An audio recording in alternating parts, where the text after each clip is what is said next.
এরপরে কলটা ছাড়তে হবে, ছাইরা ছাইরা ঘন্টা করে একটু কলটা ছাড়েন। ছাইরা ছাইরা পানি উঠাইতে হবে। পানি হইব না মনে হয়।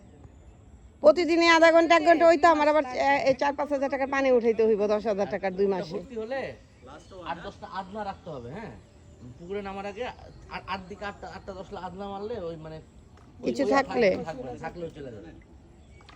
আধা ঘন্টা একটা ইটের 4 টুকরো করে। হ্যাঁ হ্যাঁ, সেপ্টেম্বর মাসে তো পুকুর একদম ভরা থাকবে। সেপ্টেম্বর মাসে পুকুর ভরা থাকবে।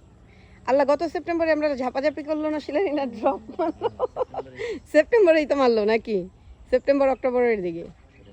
জাল উঠাইতে জীবন। হ্যাঁ, একদম উপর থেকে মাছ আসছে, উপর থেকে মাছ আসছে। জালটা টানতে এই দেখতাও চাচা দিয়ে দেবে। কি মাছ আসছে? কি মাছ? বড় মাছ আসছে মনে হয় না? বড় মাছ নিয়ে আসতেছে এই পাশে। তুমি ই করো না, ওদের কাছে দাও, জালটা টাইনো না, ওজন না, বড় মাছ আসছে না? ওই যে একটা বড় মাছ। মৃগেল মাছ আসছে।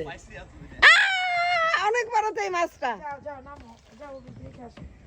তো শখ লাগলে এদিকটা তুমি কাদার জন্য নামতেছো না? না কিসা মানুষ